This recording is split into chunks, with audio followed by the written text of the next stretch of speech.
Hello, everyone. Welcome back to the Slappin Kpop podcast. It's your girl Maria, and we are here today with a repeat special guest from last year. Coming back for this year is Sats. Hi. Woo! Hi, Sat. Welcome back to the show. It's been a hot minute, Thanks for having but me. welcome back. No problem, girl. No problem. But yeah, we're Sats here today because we are here to do a nice little review of Korean hip hop, Korean R&B, and a smidge of indie slash some other stuff from this past year in 2021. Woo! I love it. Yeah, mainly because the other members of the Knee Slappin podcast, they're not really as into this sort of stuff. So it's also nice when it's just not me talking the whole time about this. I feel like it's fun when you get multiple perspectives into the mix. So yeah, thanks for coming back, Sat. It was great. It was a fun time last year. Yeah, I had fun too. It was fun also as in actually fun, but also just oh god, it took us 3 times to get that recorded. But hopefully, assuming everything goes well, the recording thing should not be a problem this year. No, Hopefully it should I be don't. fine. I think. Hopefully I don't eat my words this year again.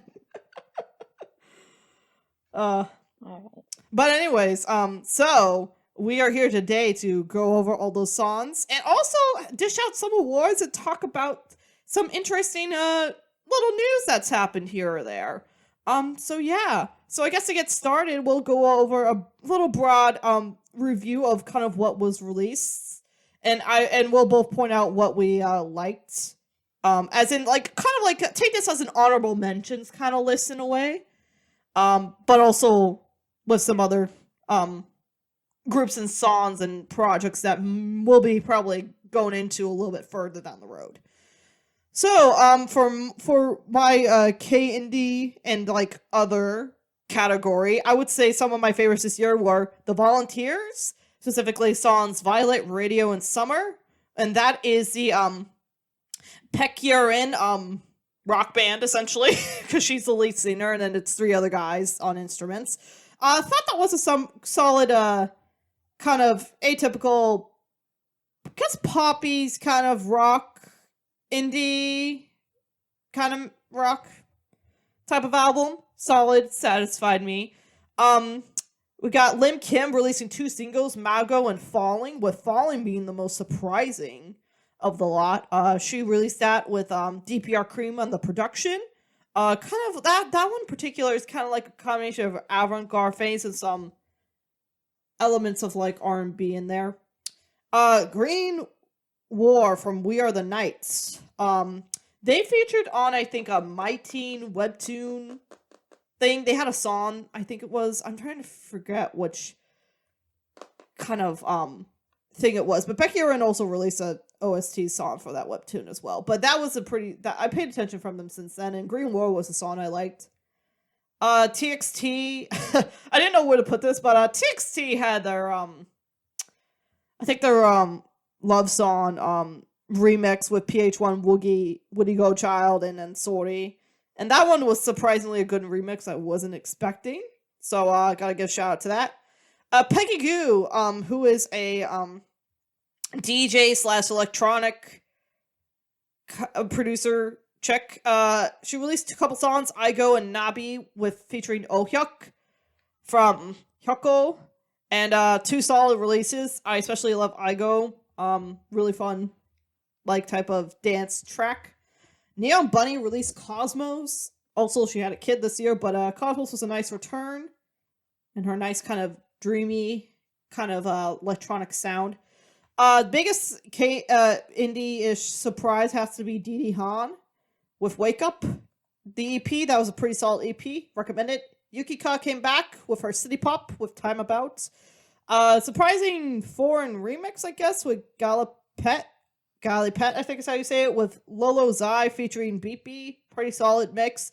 Recommend it. Sounds like a great song you could dance to, honestly.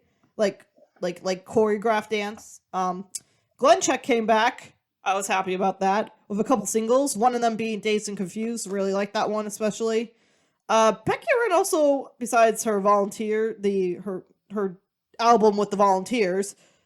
Also released a remake EP in Korean. I guess to feed the Koreans with some nice remakes. I particularly liked her cover of A Walk. And then I would say Oh Hyuk and Yeji released a couple singles, Year to Year and 29, which are, in my opinion, nice, creative, indie type of electronic singles. I enjoy those. And on the kR&B side, for albums, rapid fire through here. Idealism from Cold, great album, enjoy that a lot. Mood Swings in This Order, DPREN, really great selection of singles. Penameko, Dry Flower. If you watched, you haven't seen it yet, but as of this recording, it hasn't been released yet, but our awards, not to spoil too much, but Penameko is definitely, I talked about him quite a bit. His album Dry Flower was pretty solid. Ocean for the Blue had pretty good releases as well, with Forward and Messages. E-High for Only, other great album. Let's see here. Don't Die Colors, Thalma, Open Ending, K-Vish, and then, of course, Slom and Sumin came together and did miniseries. Sat, what other kind of kR&B albums did you like from this year? Well, the other two that came out, like, just the other day, I think it was last week, but Lila Mars released Violinist 2. That was really good. I love that one. Oh, yes. And another one, I enjoyed this, but I wouldn't say it was my favorite, but the Jared album, AMP, was something that people really enjoyed. That was really nice. It was a nice combination of work, that one. Yeah, that one's really, I say it's a very, like, kind of calming album. Yeah. Jared's album. I didn't put it on there because I didn't absolutely love it, but it was a good project because she's still relatively new on the scene. So it was a good start for her. So yeah, it's definitely should be proud of that. Good first album for sure. So as for EP/singles, Mellow came out with self-titled EP. Surprised me very early on in the year with singles such as Understand, I Can't Read Your Mind, and IDNY, or I Don't Need You, or I Don't Need Ya. He has a great voice. He was also on like a Dingo freestyle, I think was it Rising verse or something like that, with like Suvi and some other guy under Highlight. Forget his name. But yeah, he was great on that. He has a great voice. Sogum released a single, besides releasing an album as well, this year. Sogum also released a single, Imagine, with Hoodie and DJ Wagon producing it. Great single, enjoyed it a lot. BP, who I also talked about BP in the awards this year, with Life is a B. Pretty solid single off that EP. I didn't really care for the EP as much, but that single was pretty good. She also had a cool music video, I felt. Pretty cool music video for that. Cream Pond, Sumin and Zion T. It's Sumin and Zion T again. They collaborated again on a single. They killed it. Speaking of which, Suvi with Lazy did great. Loved it. She has such a sweet little R&B sound. And it just sounds like, it sounds cute. I don't know how to describe it, but it just sounds like, it's very uwu. But it also sounds like an adult, but it's uwu. Penameko, besides his album Dry Flower, released a single, little album with Say Ao and Bolo, which apparently, from what I've heard, actually does use, forget what kind of Nigerian language from Nigeria it is, but he actually does use a specific type of language in there for certain words, which I'm like, oh. That was a reggae song? Which one? The Say Ao? Say Ao was a reggae? Say Ao was more reggae. Yeah. No, I was talking about Bolo. Oh, Bolo, I think, has Say Ao is definitely more reggae, but Bolo does, I think, have, I forget who was talking about it, but like some type of Nigerian language in there. I forget. But, I don't remember. That I have to look into that later, but I thought that was clever and creative of him to do that. BP also continuing on with her single release, Pado, featuring the one, the only Thibault. he shows up in this, which is kind of like, oh, hello. But she keeps killing it. I'd say this one's interesting because I wouldn't say it's as much R&B. It's definitely more popish sounding, like chill. I don't know how to describe it necessarily, but all I gotta say is Tiger JK and Yumin Ray, you got a star on your hands. If you don't see it now, she's killing it. Sumin also released an OST called Infinity. That was pretty solid.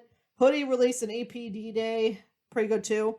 What other ones did you like from this year, Sat? From the beginning of the year, the Big Naughty album, his R&B album was very good. I enjoyed that as a first mini. I think he did a great job. I don't think people expected him to release an R&B album. I thought that they expected him to release a hip hop album, but it was a good surprise. After Golden left Higher, it's his first release with Natural, and he's going by G Soul again, which is so confusing. But he can't make up his mind of what he wants. Yeah, I think it's because after he left the label, he couldn't keep his name was copyrighted, so he went back to G Soul. Really? Golden was copyrighted? That's what I'm gonna assume. Because remember how like K-pop groups leave labels and they can't use their same name? Like Highlight couldn't use Beast. So I'm pretty like Higher probably copyrighted Golden. That's so weird. Yeah. But Natural and is he yeah, go ahead. That's so weird. He barely released music too underneath Highlight. Higher. Yeah. He did a couple of singles and he was on the tapes. I don't think he fits the Higher vibe, to be honest. He definitely did not. Yeah. I think it was more like Jay Park did him a favor because they were in the same agency a long time ago. Exactly. Yeah. It's like, here's a temporary home for now. You can feature on a couple projects if you want to release something cool. Also, he was in the military during most of that time as well, so I think it was just kind of like, okay, let me have a stable label home for now that I know no one's gonna fuck with my stuff. Right. I guess he trusts Jay Park to make sure no one fucked with his stuff. I mean, I guess it makes sense, but. Mm-hmm. But Natural was like a mini where it's just about the singing, and it was so beautiful, but it's not something I would listen to all the time. You just have to be in the mood to listen to Natural, but the vocals are so good. Oh yeah, he has really great vocals. Yeah. I agree with that. All right, now some more stuff. Quick rapid fire on albums.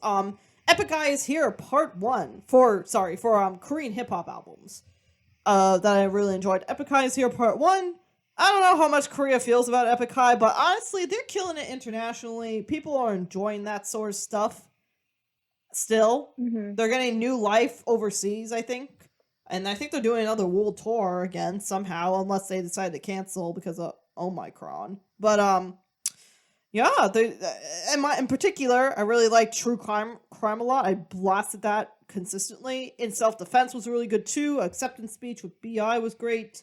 And then The World was good. And then, of course, Rosario. One of my favorites from this year, Under Sunsu Bridge with the SB Gang.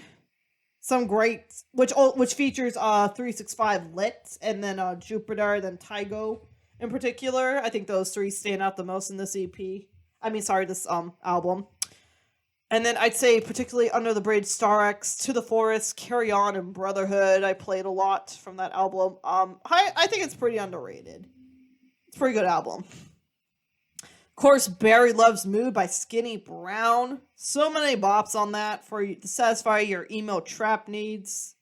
Fantastic. Cliche by producer Dress and rapper Kid Millie. Fantastic release. Really good production. Just killed it. Demon You from Punch Nello. Fantastic as well. Since 16, a newcomer on the scene, or a more notable rising star, I would say. Yeah. Coulda won Show Me the Money. Almost did. Almost. Damn. Farthest though, we've had a female rapper go on that show, and that's still pretty impressive enough, I'd say. 2 albums from Kundi Panda, Modem and The Spoiled Child, with Modem being definitely a type of electronic vibe throughout the whole type of album, and electronic in terms of like Not like in terms of like electronic music, but like the types of production choices.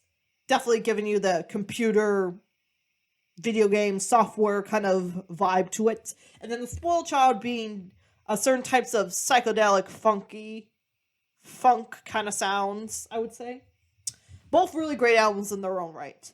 Nafla, I felt had a really nice comeback with Natural High, really nice throwback 90s style type of rap. So impressed how much he's starting to thrive more under Ravi's label, which that throws me off.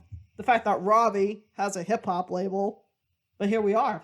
Another great collab album with Unofficial Boy and Half Off and their release Net Trap Launcher and Capture. Pretty solid songs on that one too, as well. If you're feeling your UK rap stuff, Dead Boys with Mantra, that's a pretty solid release. Also, speaking of Kundi, besides Flat Shop, the Flat Shop project he was a part of, he also did Sunjun Mansion with Gim Lama, another solid release as well. Don Malik, who I think just recently joined either Daytona or Ambition. Oh, he did? I forget which one. I think he might have. I could be wrong, though. I have to double check on that. Don't quote me on that one. We'll say allegedly. Oh, he's at Ambition. He did join Ambition. Okay. But yeah, Pain and Soul. Pretty solid release as well. Enjoy that a lot. Chunmo came through again with a album I actually thoroughly enjoyed from him, Underground Rockstar. And then, of course, gotta give a shout out to Minari with Uptown Girl. Definitely having a few more pop influences in that release, but nonetheless, pretty solid, promising type of start for her. And Sat. Oh, I'm looking at your list already. And I'm gonna also say it as right now, Brad of the Year, Ashby. Yeah. Oh my God, so great, so great. But you can continue with commenting on that. Brat of the Year is just everything you want from a female rapper, honestly. Especially coming out of Korea, you wouldn't expect it to be that Cardi B, right? Yeah, this Ash B released Brat of the Year is, if you're really loving that kind of Megan Thee Stallion, Cardi B kind of vibe, Ash B is your girl. Check it out. Gotta say. But anyways. Another one that was big in Korea and I actually really enjoyed was Ash Island's Island. Like, Melody was, it was going viral for like months. And all the awards, like Ash Island was getting all the awards at the award show, and I was feeling like he was like so nervous. He didn't do any performances, and I heard it's because he gets nervous in front of cameras, but it was really cute. And I'm happy for him. Oh, poor it was guy. so unexpected. I didn't feel like people were gonna like that album, but I'm glad they did. It was more rock K-hip-hop, right? I don't know if I loved it as much. I think I need to listen to it again, but I thought it was okay. Yeah. You really have to like rock to like it, to appreciate it. I do like rock. I just don't know if I and the vibe with it as much as I want to. The auto-tune is a lot too sometimes. That like throws people off. Yeah. But I'm not surprised. Ash Island's quite popular. I mean, Chunmo is stupidly popular. And Ash Island's the other... If you were to pick who else was super popular off of Ambition, it's Ash Island automatically. Yeah. Ash Island and Chunmo are the top two easy ones of that label that are popular. But I'm good for Ash Island though, honestly. And my last one that I added was Homies Generation, which came out recently as well. So the album is very Homies. Like, if you know Homies, it's Homies. But I think they upgrade because they got some money now, so the production's upgraded. So Generations off of this album, the bass goes so hard, and I love it. Oh, the bass does go hard. Yeah. It goes really hard. Also, can we talk about it? Jungkook from BTS. Oh, yeah. Put this song on his story. He put Generation on the story. He was vibing with the homies. He gave him or Homie Duel, as they're known in Korean. But yeah, Homie Duel is basically, I think you've said before, Sap, but they're basically Korean Migos. So if you're into that Migos flow, these guys are probably going to be up your alley. I think they're a little bit higher pitched in terms of delivery than Migos for sure, but Some of them are, at least. Yeah, A couple of them, but the two that besides Chin, the other two are high pitched. Louis and CK are both high pitched. Yeah, they also just they just joined like Young and Rich Records. Yeah. So, which makes sense for the upgrade in money. Oh, did you hear? They started a new show where they're trying to get people the same way that Homies did with the rap battles and stuff. But this year they're giving away Bitcoin. They're giving away Bitcoin? Yeah, that's the cash prize. Bitcoin. What? Yeah. What can you do with that? I mean, like, I know people invest in the Bitcoin, but I'm like, I have not done that yet because I just don't trust it yet as like a source for money. I think it's still kind of sketch in some ways, but yeah, I'm sure they'll figure it out. All right, I mean, I don't know how that's gonna work, but anyways, that should be interesting to pay attention to, for sure. I think a lot of people resonate with Homies because they're literally came from the ground up. Like in their lyrics is when they talk about how they grew up in the ghettos of Korea. I have no idea what ghetto Korea necessarily looks like. One can only guess off a Parasite what that looks like. Yeah, but that's what I mean. Also a movie set. Yeah, where you live in the underground with like that little with the little window and stuff. I think that's what they were getting at. Oh yeah. Yeah, which is like, because ghetto in Korea is definitely a different story than say ghetto in the States or ghetto in I definitely didn't India, mean it like for that. example. Yeah. No, I know what you mean, but for people listening in, they might not realize. But nonetheless, it's still quite visibly poor. But I wouldn't say it's necessarily dangerous, but still not great society-wise, you know.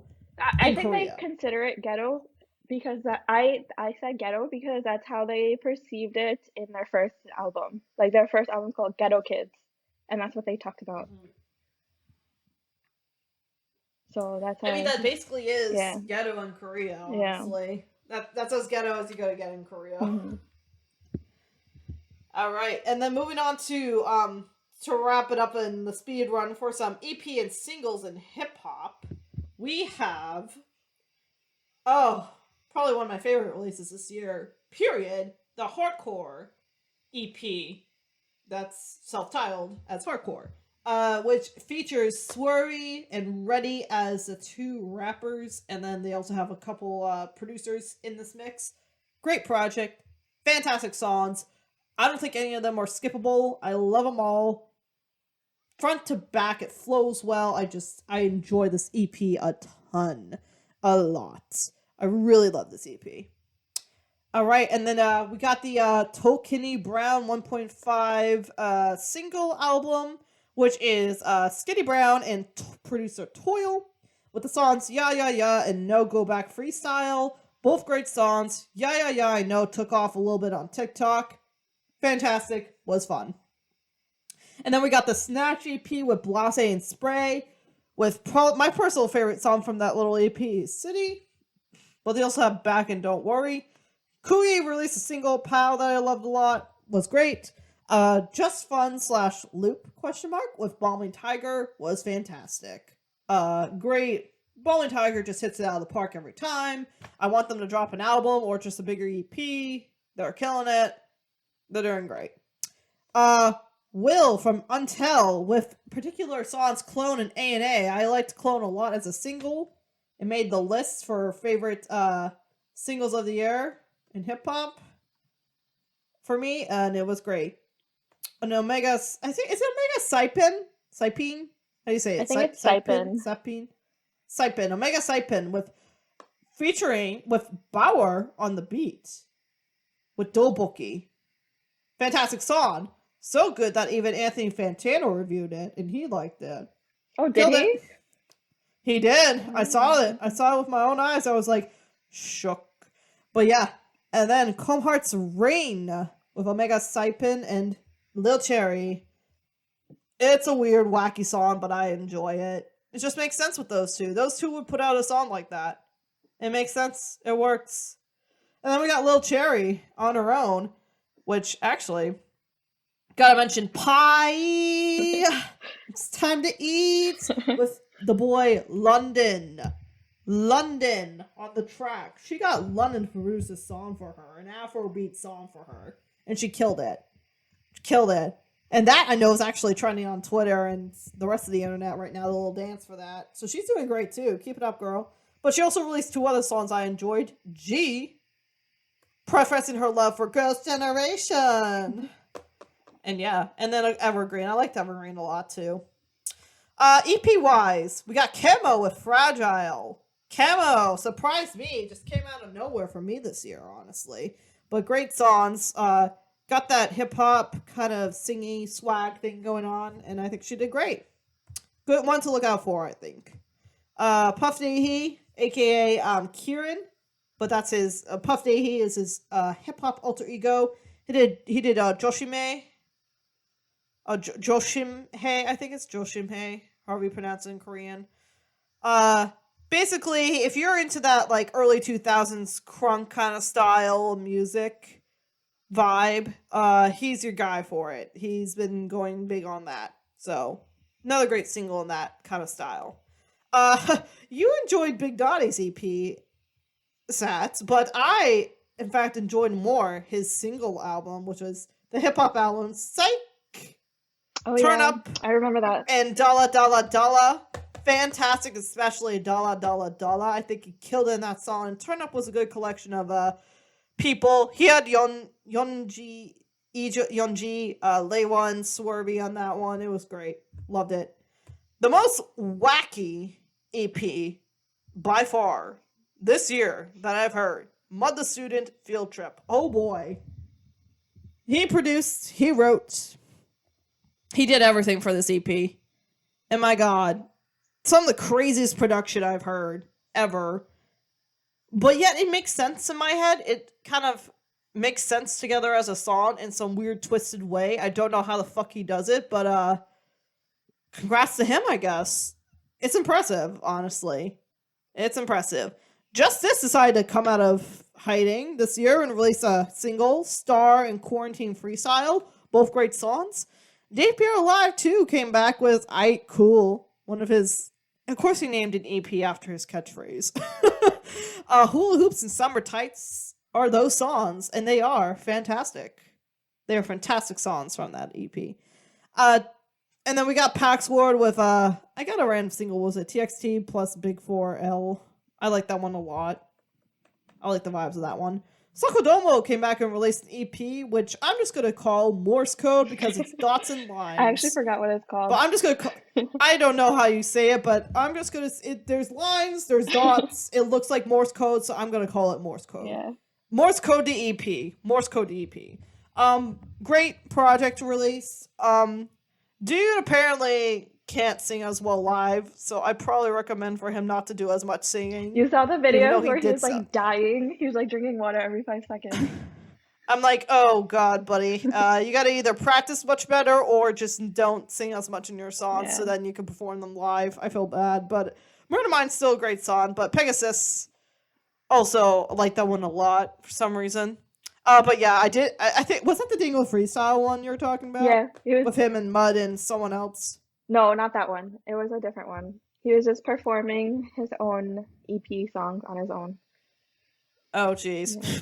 But the Dingo Freestyle one was really good with them. He was also dying in that one too, though. I'm like, oh god, buddy. Oh god.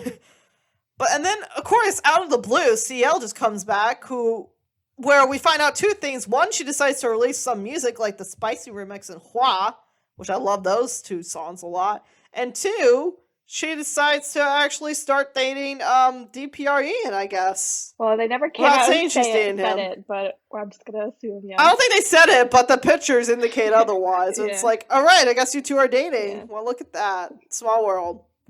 So, we'll just say allegedly at this point, just for the sake of it. But allegedly they're dating, even though the images really indicate that they are. But anyways, then we also got Minute Brown, I think is how you say it, which is Minute and Skinny Brown. Skinny likes to combine those names together a lot. And their EP, Just for Fun, surprisingly got me in that emo feel mood, and I went with it. And then Epikai released a couple singles. Face ID in particular stood out to me. Really enjoyed that one. Where's part 2, Epikai? Where's part 2 of that album? We want it. We need it. And then out of the blue, PH1 decides to be like, yeah, I'm going to do a remix of As I Told You. You know, the Kim Sung Jae one. The one formerly of Deuce, who, the day after performing this song, tragically was definitely probably most likely murdered by his famous ex-girlfriend, who somehow got away scot-free. And yeah, kind of a little bit mysteriously Marilyn Monroe, but probably a good one for a true crime person to cover, because there's a lot there. If they can find a way to decipher Korean, true crime community, get on this one. But for some reason, he decided, PH1 was all like, I'm gonna do a remix to this song. So yeah, but PH1 does well with it, and I surprisingly liked it. All right, Satsi, what else did you like? I appreciated the Woody Goldchild album, Swoop. I love the MV for it, for Jackson, where it was like Sin City vibes. Did you see that one? I did not watch that MV. Yeah, but that was really cool. I enjoyed that mini. And I also enjoyed Bronze's Millennium because it took me back. It really sounded like late 90s, early 2000s Millennium vibes. It was so good. And there's a song he remixed, Movie, Davita's Movie. And it was so much better than the original. I really loved it. I gotta check that one out. I might have heard it, but I kind of forgot it existed. But I gotta check it out. Go Child's EP though, I did try that one. I don't think it was for me as much. I wouldn't say it was bad, but I don't think it was my vibe. I think if K-pop fans are trying to switch to K-hip-hop or try something new, it's a good in between. Fair enough. Yeah. Fair enough. Yeah. That's about. I mean, I'd say, without getting too much on a tangent, I'd say that's probably any of J Park's labels actually. I think would be good. In between kind of transition period. Like any artist under his labels, I think are a good stepping stone to transition into like hip hop or R&B. I would say. Yep, I agree. All right, and then you actually paid attention to All Love, Show Me the Money, Satsi. Oh, so yeah. any songs from that you enjoyed? Show Me the Money was funny. To be honest, this season 10 as a whole, I don't think I enjoyed as much as season 9. But 9 was iconic. Yeah, 9 was too iconic. Season 10 was a bit too much singing for me.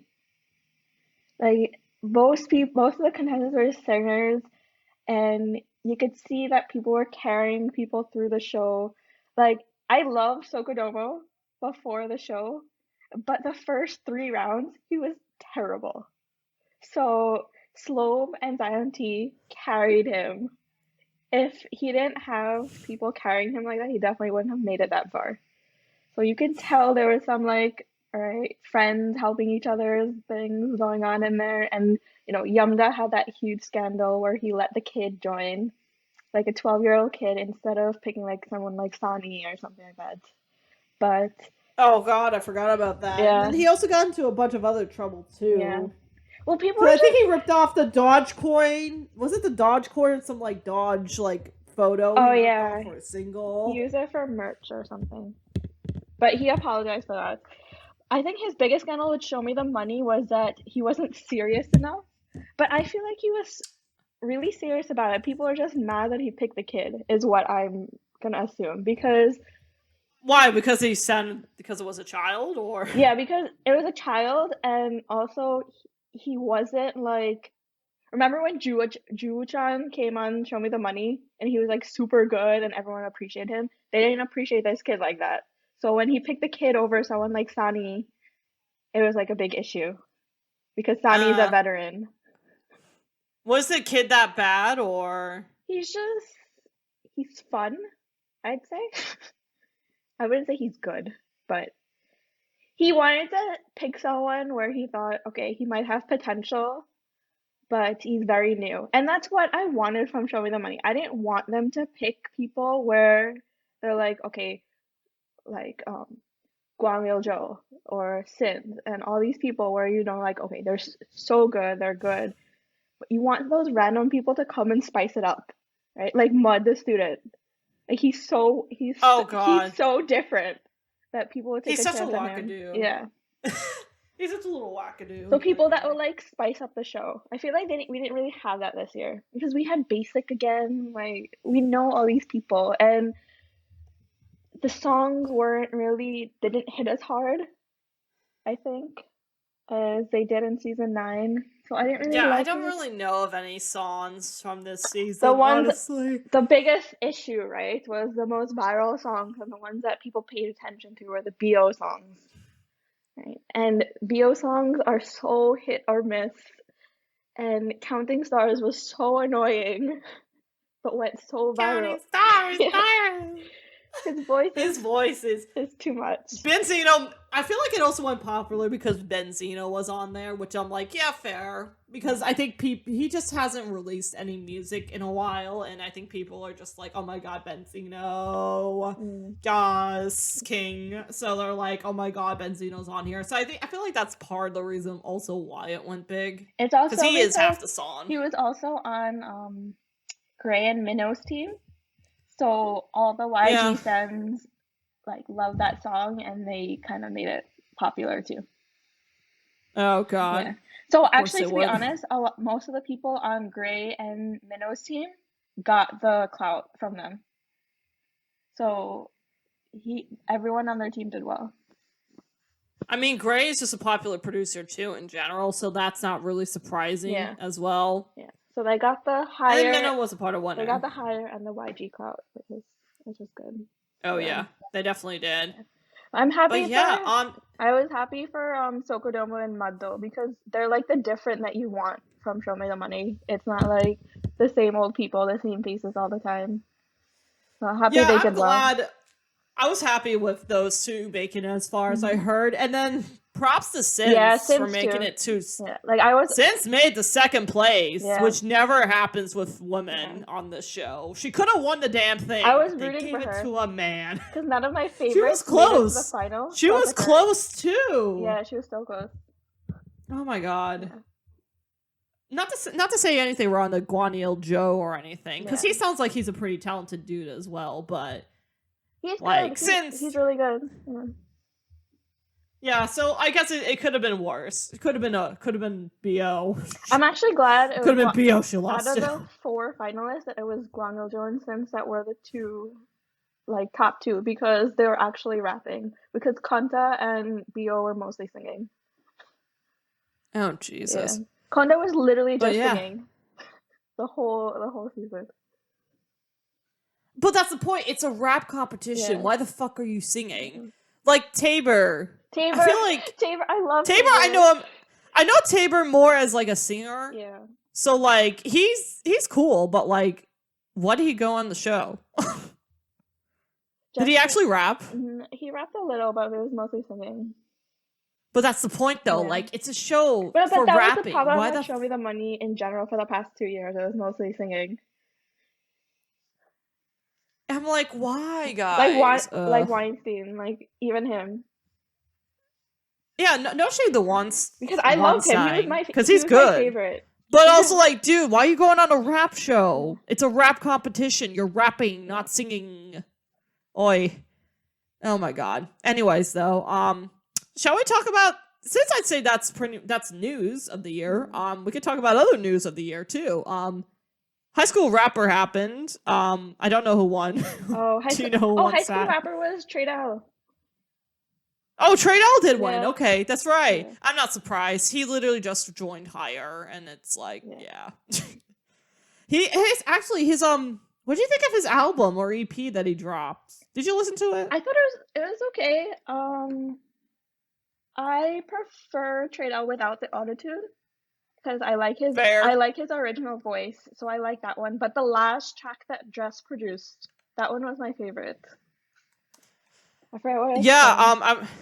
I'm gonna look. I'm gonna check the track name. I'm trying to remember because I actually did like that last track a lot too. I know exactly what you're talking about. Yeah, Light Out. Yes. The outro. That was so good. That's a good track. Yeah. I like Tango. I like Tango. Aura, Goat, and Camera was on that. And then he also did a song with Skinny Brown. Yeah. Produced by Toil, which is interesting. Toil's on here as a producer a couple times. Weichhead's on here too, and he's under Ambition. So there's a couple Ambition kind of connections here, which is interesting. I'm kind of surprised by that. And then Jamie's here as well. I think she kind of has a connection with Jay Park. I'm not quite sure in what way, but yeah. I think it might be like Asian American thing. Or like, yeah, probably. Well, she's not American, but she speaks English incredibly well. Because she became like a host after some time on what's that show, After School Club? Oh yeah. Yeah, she was there as a host for a while. Is that show still going on? She's still doing that? The show is still going on, but I don't know if she's doing it.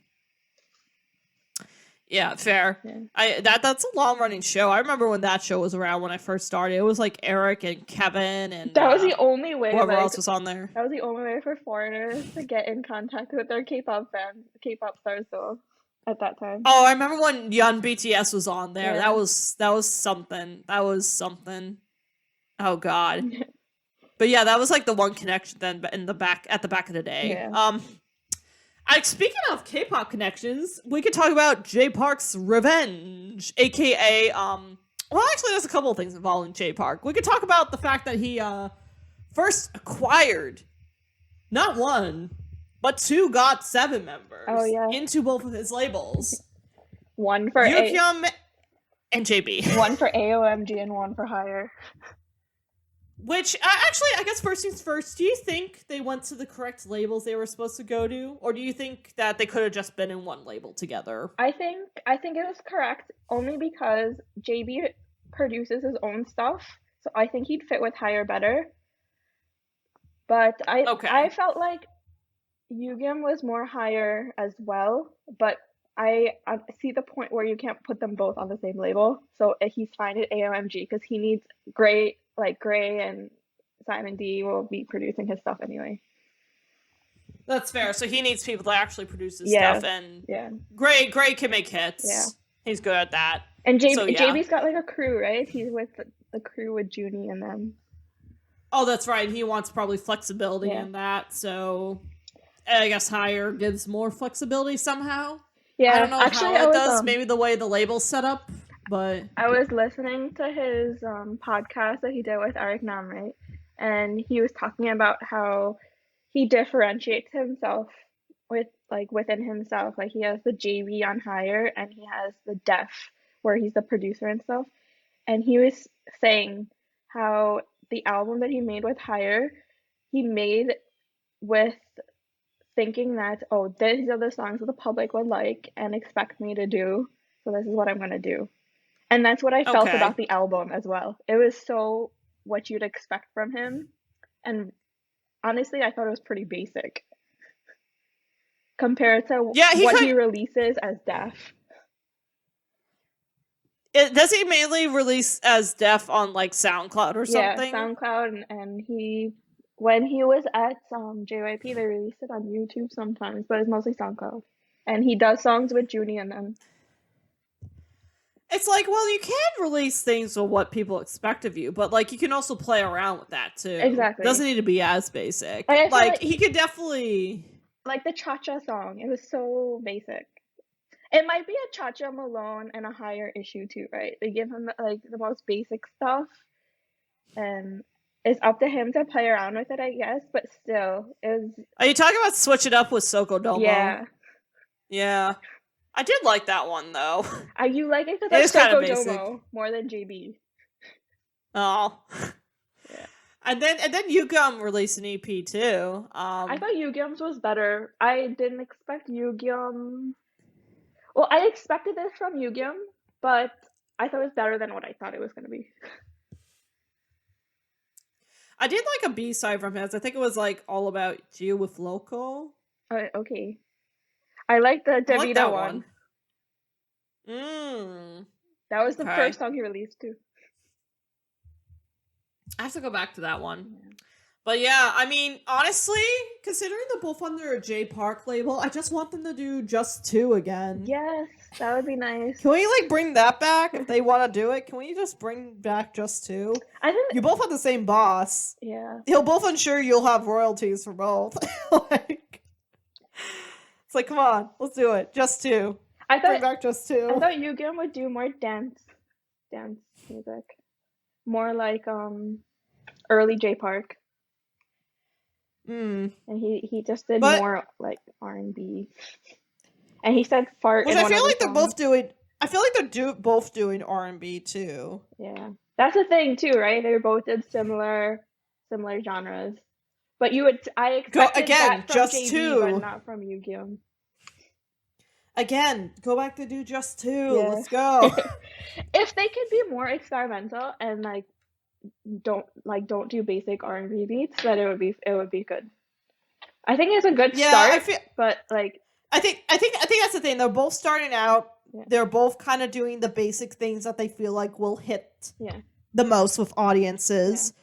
But I do hope that they do try to branch out and just try to make some music they want to make. Because, hey, people could end up loving that, you know? It doesn't need to be, like, same old at all. But yeah, and then part 2 of J Park's Revenge. Sat, you can take it away with this one. No, it's not really revenge, right? You're talking about DNA. I wouldn't say revenge. You're talking about DNA remix. Oh yeah, okay. The DNA remix and his manifesto. He released a DNA remix, right? A video for it. It did not go well with the public of international fans, and to counter that, he released a rant in the comment section of the DNA remix video about. I like how we put it in the comments section. Yeah. And it wasn't even like a 1 or 2 sentence thing. It was like 3-paragraph long rant about. He wrote an essay. He wrote a school essay underneath that thing. I mean, there's nothing really to discuss about the rant. He's just trying to defend himself and stuff, but he said stuff that wasn't necessarily true or that people might not agree with. And to be fair, I don't know if I'm even you or me, because we're not Black, so I don't know if we're how to talk about it. Also, the guy thought that he's gonna have a conversation on a YouTube comment thread. First of all, you're not gonna have a good conversation on a YouTube comment thread. Number uno. Number 2, this is the internet, and things can easily get blown up out of proportion. So that he was picking an uphill battle there, and that wasn't the smartest I think move. The biggest problem that came out, I watched some YouTube videos, and the girls at Soul Therapy podcast were talking about it too. And I think the biggest problem was that it was a DNA remix, and when you're doing a DNA remix, you expect, because they're Korean, they would talk about themselves and how it's about Korea and how they grew up and like what they appreciate about Korea and stuff. But we didn't really see any of that in the video. And I think a lot of people were getting annoyed that they were culturally appropriating people and they were throwing up gang signs that is not appropriate, and that was an issue. So they took down that video.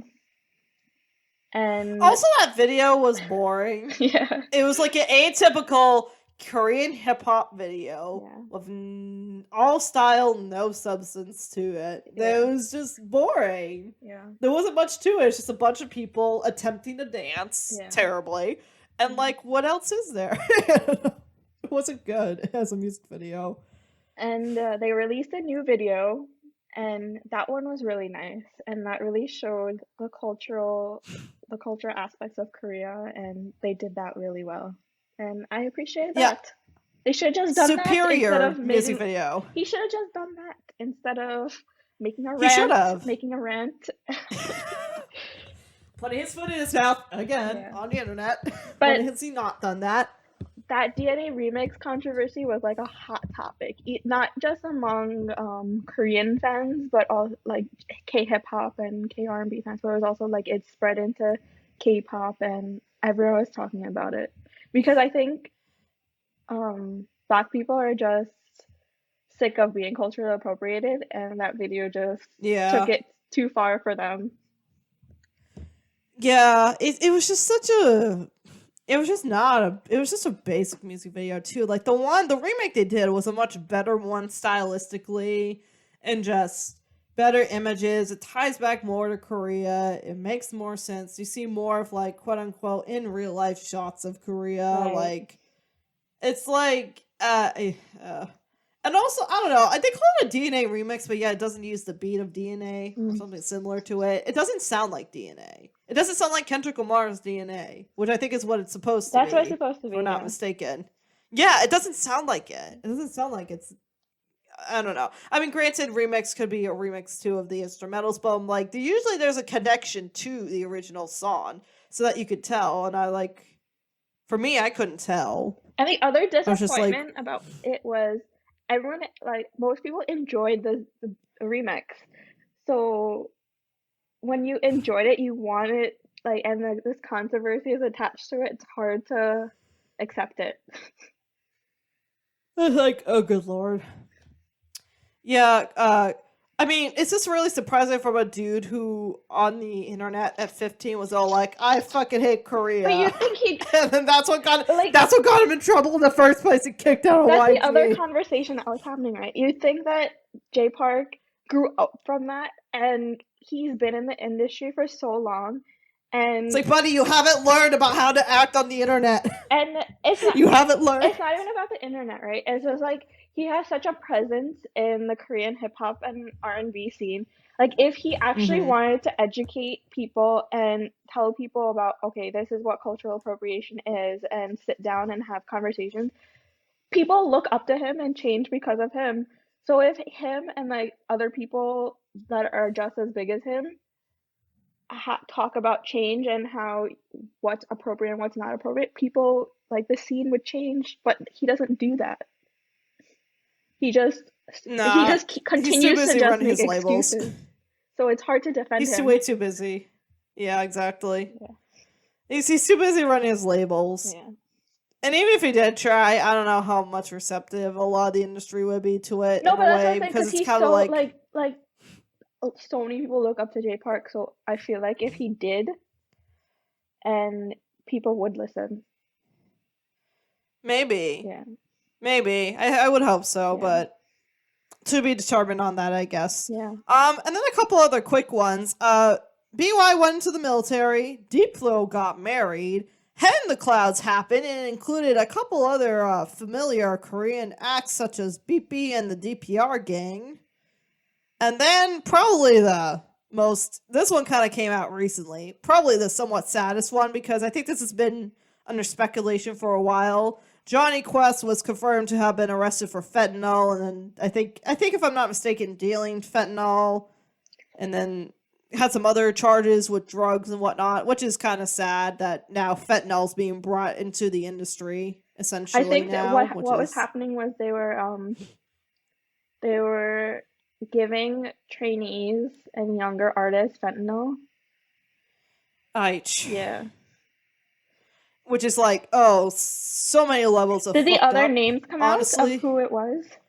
Not yet. I think this could be potentially ongoing, but so far from what I've read, that it's officially just Johnny Quest as a part of cohort. Okay. I wouldn't be surprised if it gets revealed in the future that other cohort members are involved, as has been speculated. But yeah, Johnny Quest so far is the only one that's been confirmed to have been arrested for fentanyl charges. I think either distributing, consuming, probably a combination of both, all that jazz.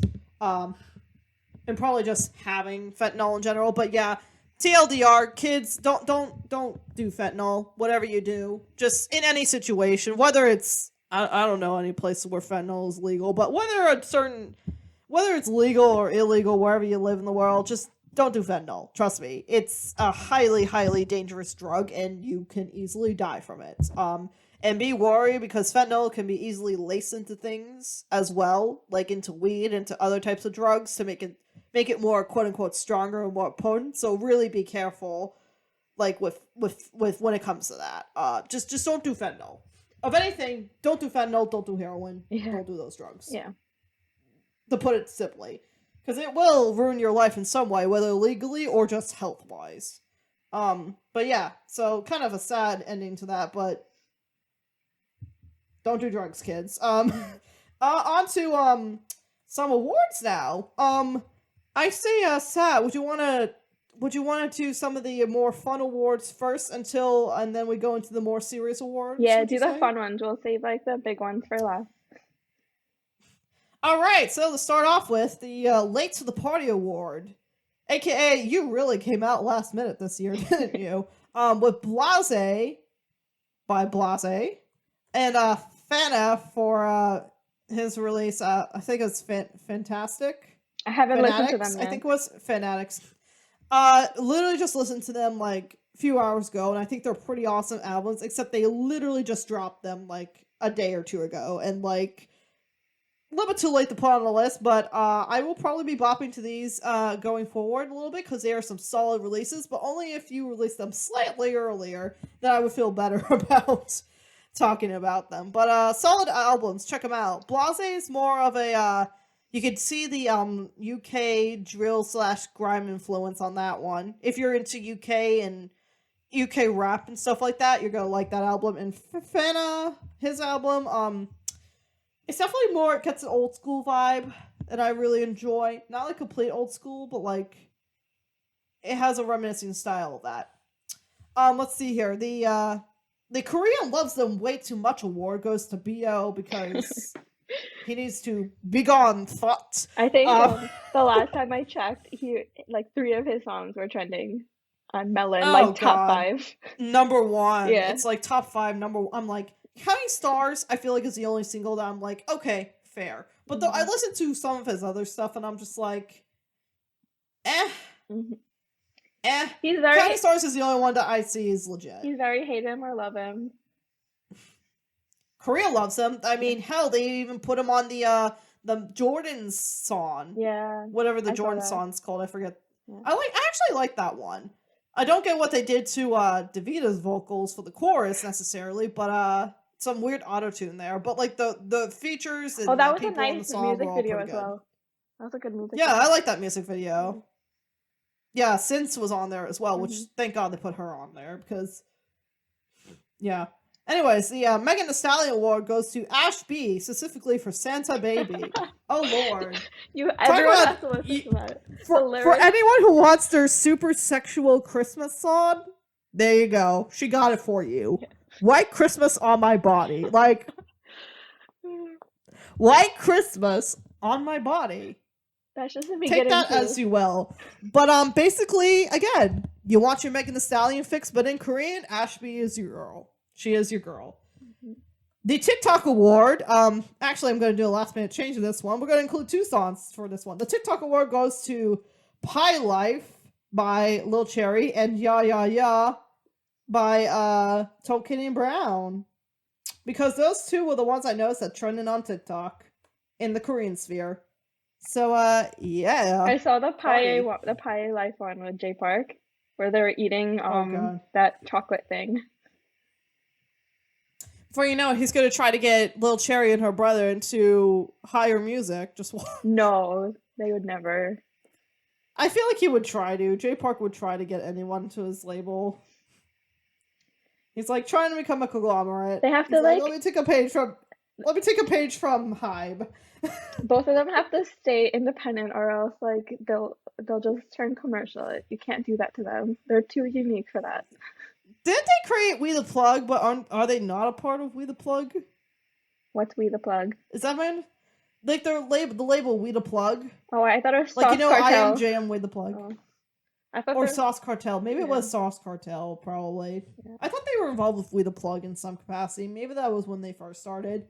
But anyways, the biggest girls' generation stand, speaking of which, is none other than Lil Cherry herself.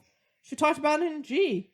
And she not only talked about it in G, she did a remix with Hyoyeon of Girls' Generation. Well, you can't get more of a stand than that, honestly. I mean, she's the a little successful hints to fan. like certain songs. She is a very successful fan. Somehow also went to NYU, I think, and majored in poetry. Yeah, she did. Which I also just find hilarious too, because I'm like, Why, yes, this is exactly what that major would think you're going to do with your life. What she's doing. But hey, you know, poetry writing probably does help when it comes to music, honestly. In probably more ways than you think. Because a lot of it's like rhyming, if you want to make good songs. But, anyway, there isn't just one big fangirl. There's another big fangirl, aka the biggest J Park fangirl, goes to Queen Wasabi because she has a whole ass song with Dingo Freestyle called J Park. The song wasn't even that bad. It was just funny. It's pretty good. Yeah. It's pretty good, but I just find it funny that I'm like, okay, does she have the biggest crush on J Park, or is he in on the joke? He's in on the joke because he did an interview about it. He knew it happened. Of course he did. Yeah. Of course he did.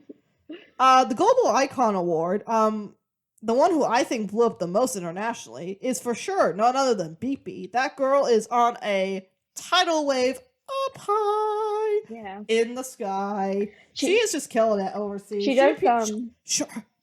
She just signed with 88 Rising for international promotion. Makes sense. Yeah. I mean, Tiger JK and Human Ray know that's the smartest idea there. She just did the weekend. You only call me on the weekend. Her set for Head in the Clouds was so good. Oh yeah, she kissed a few people. Yeah, one on the lips in particular. Yeah. A girl, nonetheless. So I don't know. You're just handing out random condoms, just throwing condoms in the crowd. Pack of cigarette and condoms. She knows. She's like, come on, people. It's crazy. She's my sister's age, too. Oh, really? Throws me off. Yeah, she's like 2 years younger than me. She's like a 98 liner. Oh, she's young. I'm like, oh my god. Yeah. She's young. She's like fresh out of college age young. Even though she definitely did not go to college, but I don't think she did, at least. If she did, it's probably like an associate's degree in Korea. But like, yeah. Yeah, Tiger JK and Human Ray, they got a star in their hands. Yep, for sure. They're gonna hold on to that for as long as they can, but I'm curious how does that work with the 88 Rising promotion? So I think she just does international stuff with them, so they'll just distribute her music and stuff. So basically, okay, so they're in charge of her rights of her music internationally. Yeah, so how they distribute Rich Brian in the U.S. is how they're gonna distribute her. Okay, got you. So BB and then Siori also. That. Oh yeah, actually, yeah. Shout out to Sori, I think is it? I don't know how to pronounce them. They were both. I think it's Sori. Okay. I could be wrong, but they both also showed up on the Shang-Chi album. Oh yes. Not a bad album. Sori was in Warriors. I like that one a lot with Warren Hugh, who also I think just recently joined 88 Rising. I mean, it's an 88 Rising album pretty much, but. Or 88 Rising and Friends album, which isn't surprising. Yeah. It's like if you're gonna choose anyone in the States to do an album for Shang-Chi, it's gonna be 88 Rising. But yeah, I mean that's a big deal. And even Mark Tuan from speaking of GOT7, Mark showed up on this album too with Beepy in a song, just casually showing up there. I liked all the Nicki songs. I love Nicki. Oh, Nicki's a great artist. Check her out, her music. She's a great R&B artist. She got some great songs. But yeah, BP in particular, I feel like out of the outside the K-pop world is definitely the rising global star. I feel like, in my personal opinion, she just stands out the most. Yep. Yeah. And then moving on to the most cringe has to be DR because this dude got kicked out of his label, or he chose. According to him, the funniest thing about that was, right? So everyone kept telling him that he got kicked out, and he had to state on his Instagram that he wasn't kicked out and that his contract just expired. That's a tiny ass contract. Did he really sign that small of a contract? It was just 1 year. He was just trying to test the waters. Sai was just trying to test the waters with him. Because, he's, like, not easy because he has so many controversies and he's really... I don't get it. It seems like it's like he's always trying to get with an older woman, I feel like. And I'm just like... That's just what it is. It's like, dude, you're still a child. Yeah. What are you doing? Why are you trying to get with an older woman? And he's still underage. He's still 17. Well, that's the thing, though. I'm like, I feel bad because I don't want to necessarily go too deep into it, but I'm like, is it abuse technically if he's underage and there's older women involved? I don't think it's abuse if it was consensual. But my thing is it consensual if he's a minor technically? In Korea, maybe it is, but like, I'm not really sure what Korean I would say no. I mean, I think in the States it's not technically, so that's why I'm like, ooh, that's just a shitty power dynamic there. So in a way, I feel bad for him, but the dude just seems to keep thriving off of trouble. But hopefully, is he in a new label or is he still independent? I don't know. He just ended his contract. I'm not sure. And he got in trouble. He got in trouble for buying the new Kanye album. I saw that too. He had to apologize for buying the new Kanye album because it was 18 plus. It's a good album. I know it's 18 Kanye plus West, and you're not supposed to buy it in Korea. Oh, it's 18 plus, dumbass. Of course he would. That's so funny. Just because he has it in his thing doesn't mean that he actually bought the album, though. Someone could have bought it for him, or bought it for him easily. I don't remember the post, but I think he was he said he bought it and it was a picture of the CD. Oh, I actually like that Kanye album. I liked it better than the other one that was like blue. What was it, Jesus King? But that's a whole other discussion for a whole other day. But anyways, I'm like, of course, buddy. I feel like that kind of controversy reminds me of the time Lil Mars wore a Pornhub shirt. Oh yeah, just kind of like, just like, yeah, okay, that happened. Not this year though. I think that was last year. But anyways, continuing on. Instead of cringe, belongs in juvie. Noel, because this dude cannot get out of legal trouble, even with his politician daddy. He still gets into legal trouble with driving and drinking and all that jazz, which is kind of just sad in general. It is kind of a shame because he's good. Like, yeah, he just threw it all away. It's like it's same thing with like Kangin from Super Junior. Eventually got kicked out after. Well, the first time he drank and drove, he was sent to the military, and then he does it again, and then he gets. It's like, dude. Granted, I know the drinking culture is not. It's pretty. There's a huge drinking culture in Korea, and then it's like, but like, you should not be driving while drunk. Don't do that, guys. But also, it's kind of like, no, your dad's a rich politician dude, or maybe not rich, but he has some connections. His father has some connections there. Like, come on, dude, read the room. But it's a disappointment, for sure. Controversy of the year definitely is the DNA remix. We talked about it enough to, I think, confirm that. Yeah. For sure. Yeah, and then Lil Mars, one of my favorites, the Lil Mars Output Award. It's surprisingly not going to Lil Mars, because guess what? Lil Mars put out less than the guy in the thing. But still good stuff nonetheless, but just not as much. But Kunni Panda gets it, because he was a workaholic this year, that man. 2 albums. An EP with Kim Lama, an EP as a part of Flat Shop, and another EP as a part of Deja Vu with Dingo Freestyle. So much music he was part of this year. And all of it, I'd say for the most part, was pretty damn good. Pretty damn great. So, yeah. Workaholic Lil Mars, Kunni Panda adopted that mantra, clearly. And yeah. And then on to the major awards. So, Sats, do you want to take it away for some of these guys? Sure.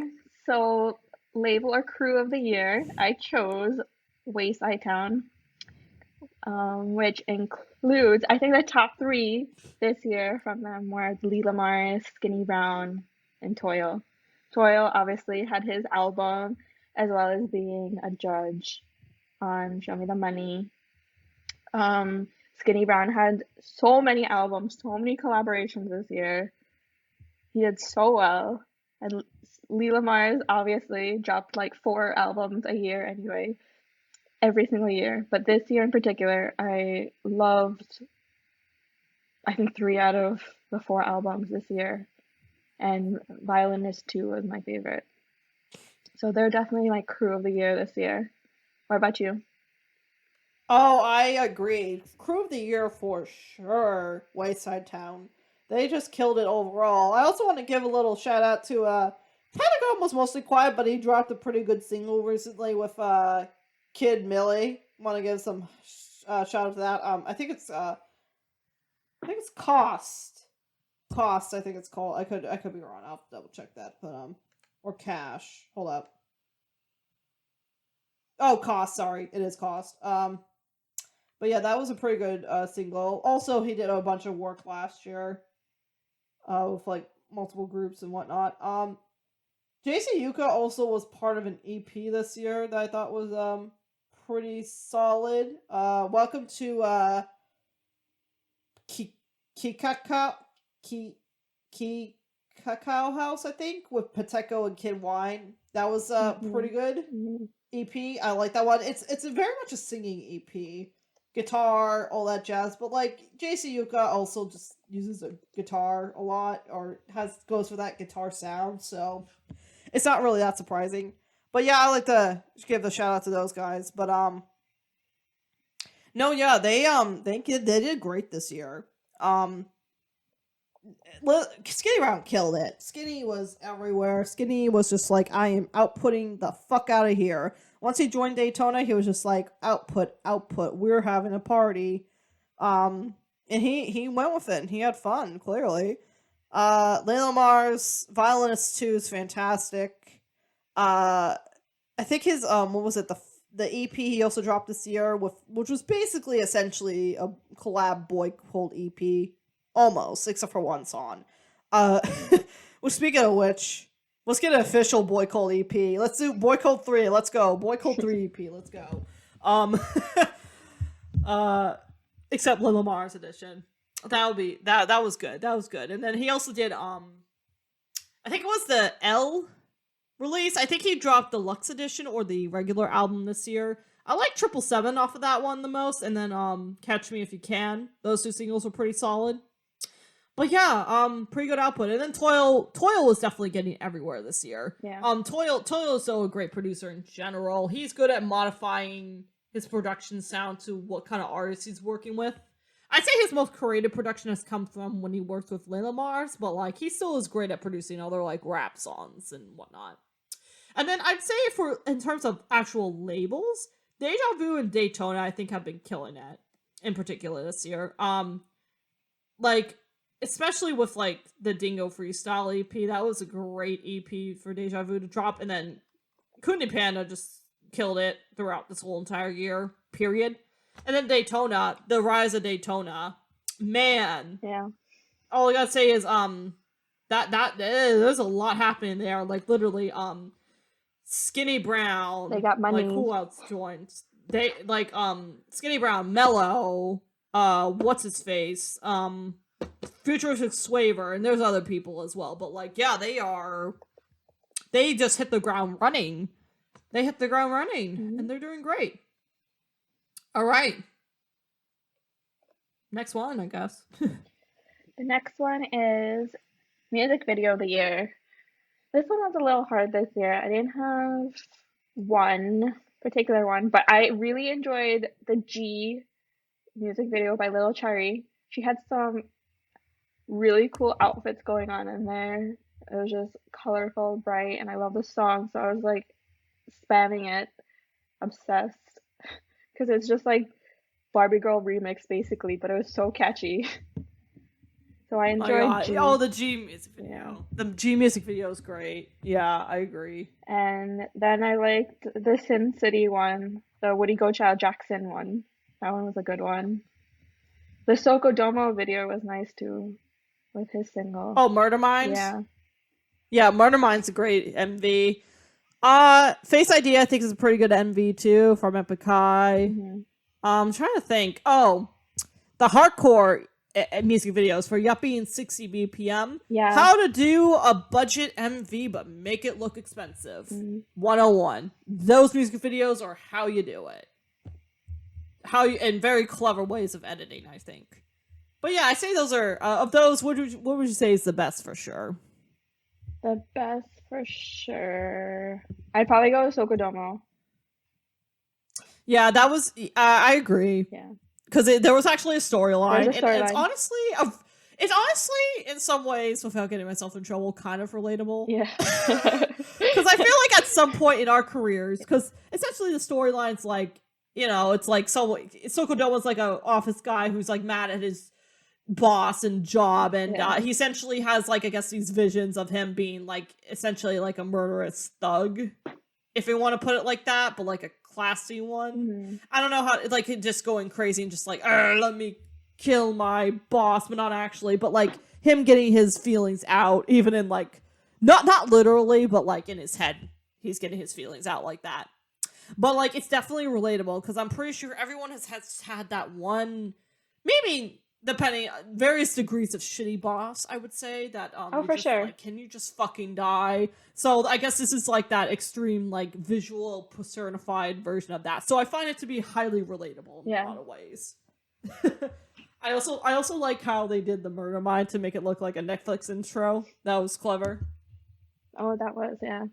That's like a trend too, right? To make everything look like a Netflix thing. Is it? I guess I haven't seen enough as that, but I thought that was clever, because like, it's Murder Mind. Watch this music video, and then it goes into a J Park feature. Yeah. Which is clever, but yeah. Right, next category, collab of the year. So my favorite, now that I think about it, was definitely Sokodomo, Zion T, Weinstein, Merry-Go-Round on Show Me the Money. Because I feel like they were combining my favorites from both season 9 and 10. It was so good, and the song is so cute. Again, it's a singing song, but the slow beat was so nice, and Zion T was so good. I loved it. I loved everything about it. The presentation of the whole song was really nice. I like the performance. Yeah, I don't know if I've watched that one yet, actually. You should. I don't think I've watched the Merry-Go-Round one. Yeah. I should. But I think for me, in terms of collabs, I would say, honestly, I think it was Face ID for me. Like, Face ID was a pretty good, like, collab thing in general. Either that or, like, in self-defense. But I think Face ID kicks it up a notch, because I like the guitar riff on that one more. Mm-hmm. I thought it was clever, so I'll go with that one as a collab of the year. Right. So next category, producer of the year. For me, Dress kind of killed it this year. He had that album with Kid Millie. That album was an album of the year contender. He killed that. Cliche is fantastic. Yeah. And oh my god. Then he had like random collabs with like, he'd do like a track on like so many people's albums and stuff. And what, like we talked about on the Trade L, that track was amazing. Mm-hmm. He did the big collab with Big Naughty and Jay of Day 6 called Stab. That song was amazing, mostly because of production. He had 2 singles, Something, that came out. Also excellent. I love Dress this year. Yeah, Dress killed it this year. I'd say in terms of also presence as well, Trade L. I mean, not, what am I saying? Trade L. Toil. Yeah. Fucking hell. Toil.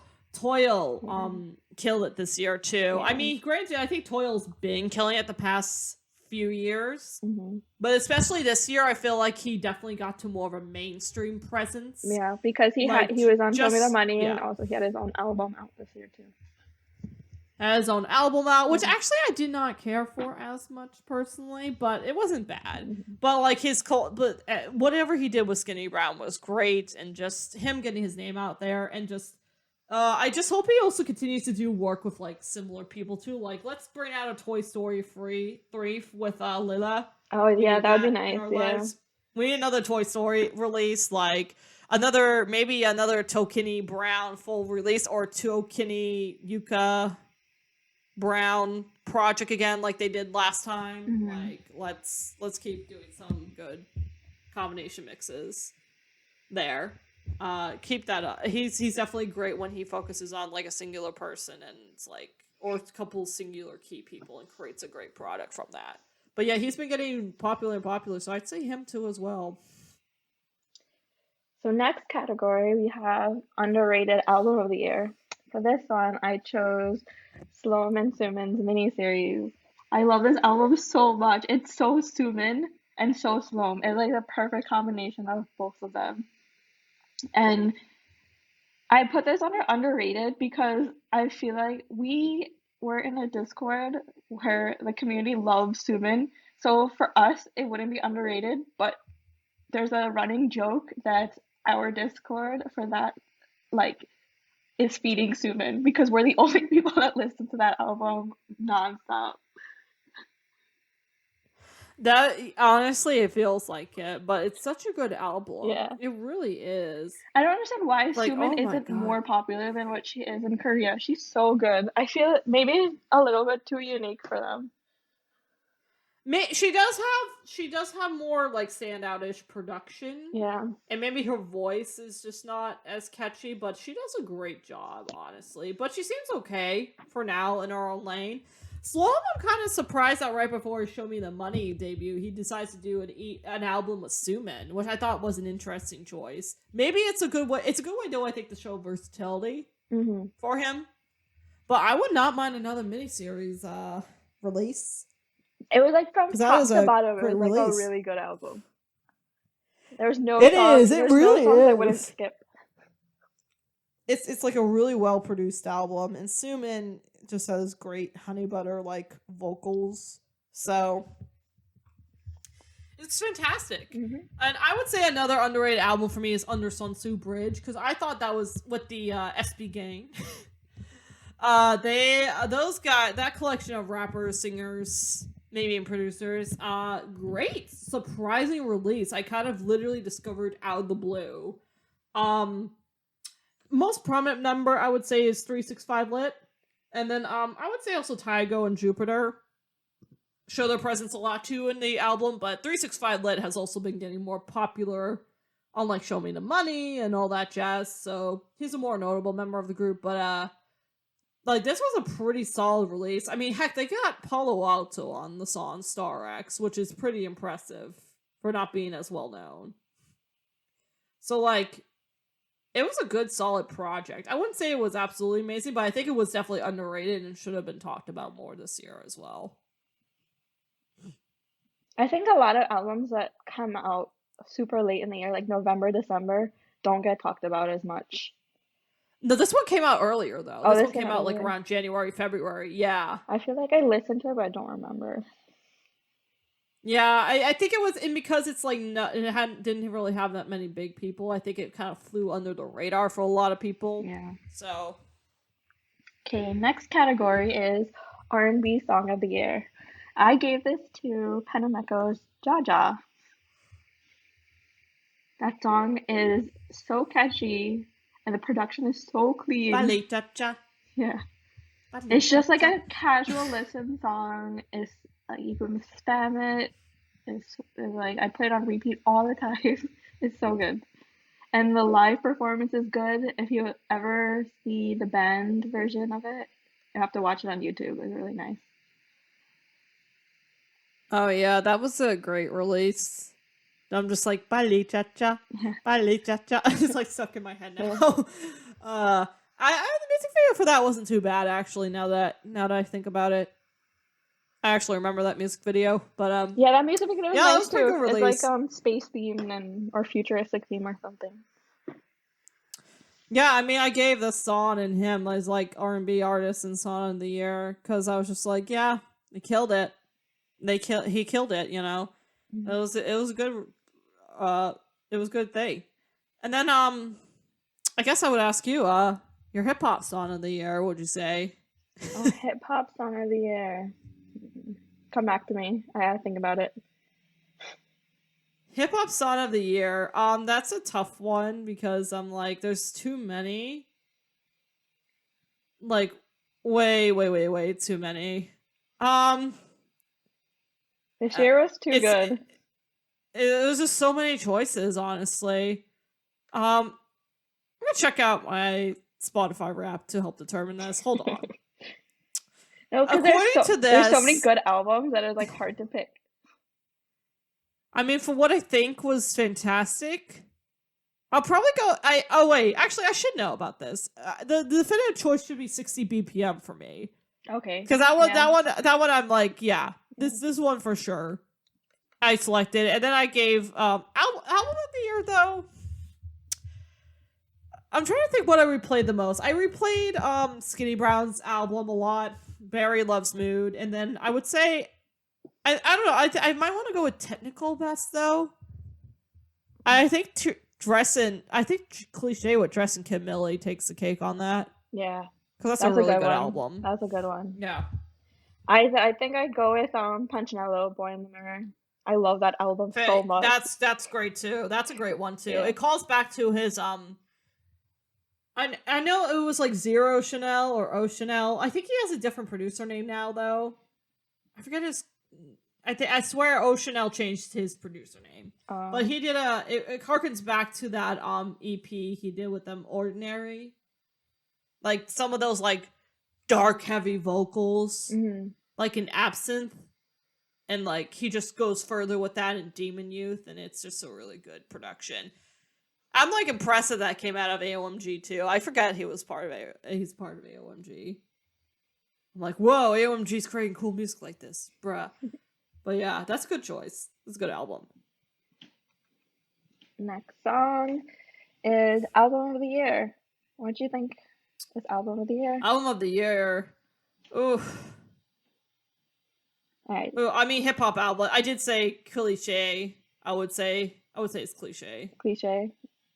Yeah, probably for me. It's like technically the best, but also I replayed it a lot, and that's how I kind of base it off, like my decision making. Because I'm like, Skinny Brown, I also played a lot too, and had a lot of feels for that. But I'm like, is it technically the best? One can argue not. So I'm like, no shade to Skinny, but like, I think there were some other technically better albums. But I'll go with the one I replayed the most, which was probably the Cliche album. That's a good one.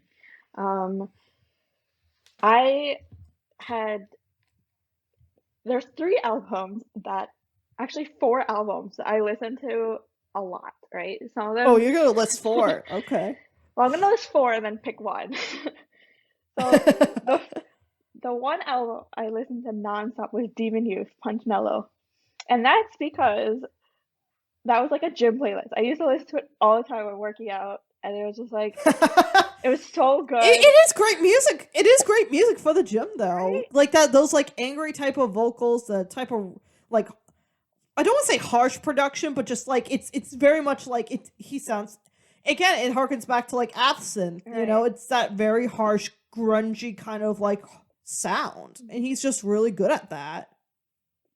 So it was that, and like it's great for working out. That, and then the other one was Thamas album, which I love from top to bottom. I thought it was like. Great R&B album. Like I love the vocals, and I just love him so much. You know who else loved that? K and me, because he wouldn't stop talking about that all year. It's true. He's the reason why he got me to listen to that album. Indirectly, I don't think he knew that, but he got me to listen to that album, and I was just like, "Oh my god, that is really good." Because it's not the type of R&B I usually go for, to be honest with you. Mm-hmm. Like. So, like, the fact that I like it is pretty impressive. Like, it's a pretty impressive album. Because it's, like, slower type, you know? But Thama really, like, lets go of his vocals on that. And he just kills it. He kills it. The other one that I listened to a lot was Penameco's album. And it was mostly because... Oh, that one's called Dry Flower. And that also, he had some really good collabs as well with Sogum and Kid Millie and Hoodie. And I think I liked every song on that album as well.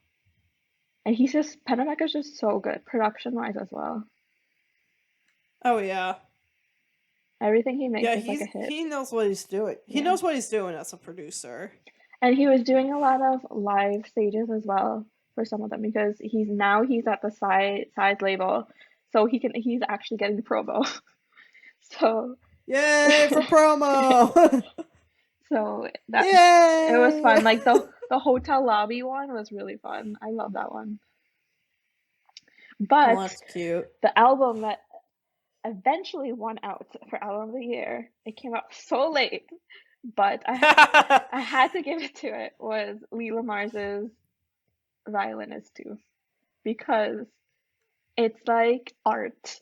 The way he made that album, it makes you feel like you're at his concert, and like the R&B and hip. It was a mix of R&B and hip hop, and it was giving me everything I wanted. And if you and of course a little bit of violin in there, and a little strings in there as well. Little strings. It was like a perfect album. It's funny because I think this may be one of my favorite.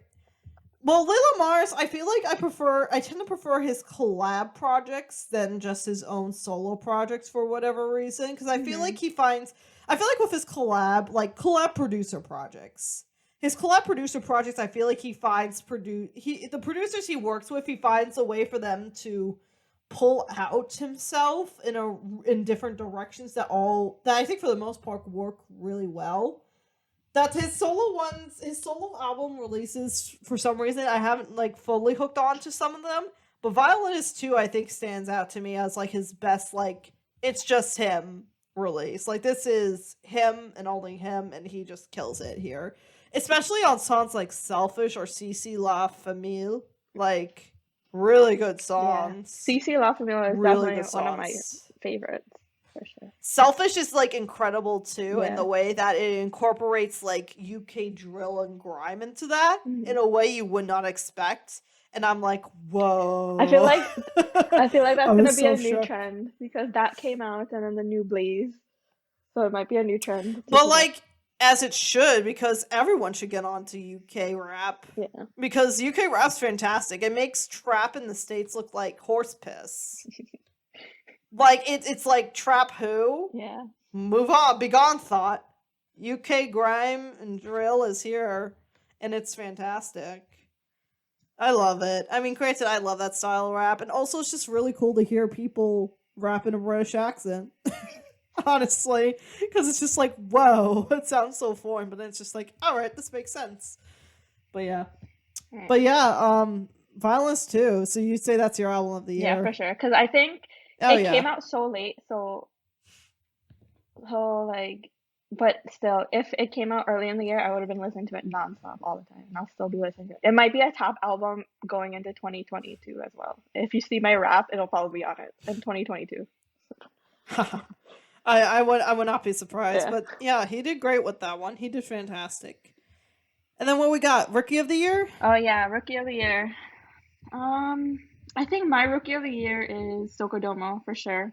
He's someone that I knew from before, but I didn't get into him until he released his EP, the Morse Code one, and I love Pegasus and MM and Slate and all that. And I love the noise, and it's just so weird. It's everything, like, it's new, it's interesting. So Sokodomo is just like a weird person in general. Like, if you watch him on Show Me the Money, he was just like a character. It was hilarious. Speaking of characters, he's not the only character. Because he's character number 1 of this Rookie of the Year. Because technically, he's part of 3 for me. Because we got him, and then we got Mud, the student. And it's like more of like a battle. Which one is more of a character? Oh, Mud definitely, or Soko? Definitely Sokodomo. I think Mud is like a character on stage, but if on Show Me the Money, he was like super sweet off camera, like off stage. He was just like normal dude. But Soko's just weird all the time. Yeah, it reflects in their music too. I feel like they both got a weird edge to them, and it shows through for what they produce and what they release. But I appreciate that because it's gonna help push the boundaries of Korean hip hop. You know what they're doing, and like they're changing the landscape, especially with Mud producing his whole EP by himself, making it a chaotic, beautiful mess that somehow works. Like somehow, to me, it works together. Reminds me of that Lim Kim EP, Generation, in some weird, twisted way, where it's just like, this should not work, but it does. And it's probably genius that it works. And then shout out to Sins. Yeah, like, Sins does oh, well. God. Sins, she got talent. She's going for... She got that big dick energy, honestly. I get that from her with the Jordans. She excludes that. She was like, "Watch out, boys! You dissed my friend Minari at number 8. Well, guess what? I'm gonna make it higher and show your ass." And she made it to number 2. She made it to top 2, which is insane. But yeah, she's a legit other female rapper. I'm excited for looking forward because she looks like she's gonna go more of the rough edge kind of female type of rap instead of like the pop stuff that Minari's turning to, and then like not necessarily like Swervy. Swervy's like grunge rap almost. Yeah, Swervy. I feel like Since is gonna stick with that kind of like VMC kind of vibe, but like in female edition, that's gonna be Since, I feel like. Yeah. So it's good that we have her doing that. We got the Megan Thee Stallion coverage, we got the pop coverage, we got the grunge, and then we got or what, I don't know about grunge, but like Swervy kind of does her own thing too. But yeah. But yeah, those 3 in particular, I think are going to be the ones to look out for in the future. Yep. Let's see what they're up to. The last category, Artist of the Year. Who are you looking at? Artist of the Year. What? What'd you say? Sorry. I said, who are you gonna pick? Who'd you like? Oh, Hardcore, because that came out and slapped me in the face. And also, it's Swervy. Duh. And also Ready. Ready impressed me with this release. And also, especially with this bullshit that's been allegedly going on with the cohort, this just further makes me feel so happy that he got away from that. And he's now, collabing with Swervy and a couple producers and thriving in Highlight, and just doing better for himself. So it makes me happy, and I'm like, this was a great project release because I absolutely loved everything from that EP. And I'm happy. I love it. There has to be that because I want them to come back and do that collab release again. I hope they do. I hope they do. Yeah, I could use another album. That was also a gem album. Yeah. Such a gem. So I picked Penameco just because of his whole packaged album and how he released it and how he enjoyed it, did some live performances. That's really rare from K-hip-hop and kR&B artists, so I appreciate that, and it just made me love the album even more. And I hope he's okay in the military. Yeah, get on Penameco. He's great. There's nothing he releases that is like bad. You might not be like your flavor, but everything he releases is good to great. Yeah, he it's clear to me. It's pretty clear he holds himself to a higher standard. It's like, I'm not releasing trash. Yeah, we're putting out good shit, and it's gonna work, and he does it. Mm-hmm. So Artist of the Year is Penameco for releasing. Penameco and the Hardcore team. Yep. Woo! Party. But yeah, it's any final thoughts, Sat, that you want to discuss about? I think 2021 was a good year. Honestly, there's so many albums we didn't even talk about, and there's like so many releases. I feel like my knowledge about K-hip-hop kR&B grew so much this year. I still don't know everything. I'm still learning, but there's a lot I still don't know. There's so many good stuff. Worry. But it's so hard to keep up with, so I'll miss it, and I'll miss some, and you might have missed some, but this year was definitely a year to remember. One of the good years. It made up for the not terrible, but the kind of shitty pop year from Korea. Just not really remember. I mean, I don't know how you felt about it necessarily, but I just felt like it was just not good. Like, there were certain things that weren't terrible in terms of the pop sphere of it, but it was just like, I couldn't remember shit. There were just some bad songs, and I'm just like, the lows are just quite low. The highs weren't really that high. With K-pop, and they're going for, some of the trends were just really bad. Like the noise music, and it was just too much, and it might be because it was like a changing generation. There was a generation shift this year for sure, so it might have been, it's like a little awkward when the 3rd gen wasn't delivering as well as you would want, and 4th gen is just making noisy music. is just a weird, awkward. Oh, yeah. This year of K-hip-hop kind of saved it for me, and in R&B and the indie scene, because it was just like, god damn.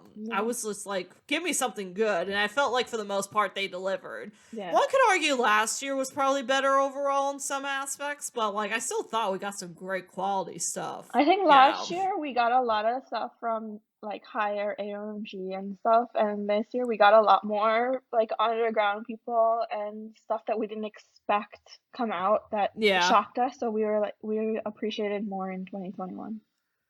I agree with that, and honestly, it was the saving grace from the lack of mostly good pop stuff for me, so I needed it. I needed this year. I needed this year to turn out well, because otherwise it's just like, gives up on music entirely. Oh god. But yeah.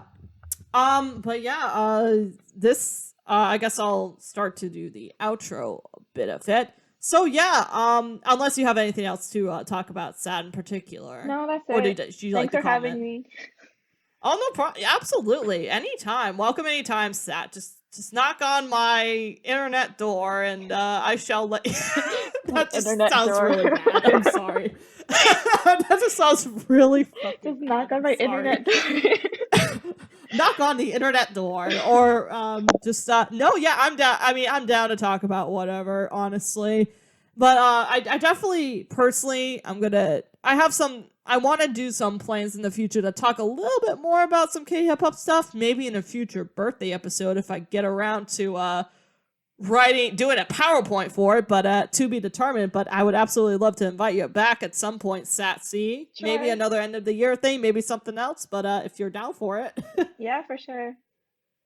But yeah, and then I guess time for the outro. So, you can find us on Twitter at Slappin Kpop and on Instagram at Slappin Kpop Podcast. And we are also available on YouTube and wherever you find your podcast sites, including Spotify and Apple Podcasts and Anchor.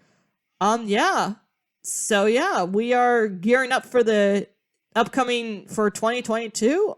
Things are going to be interesting. We're going to invest in a lot more music side of things, I think, overall. And there's a lot of good stuff coming out. So keep your eyes on the lookout. And and that will be it. So bye for now, at least. Bye. Adios. Happy New Year. Bye.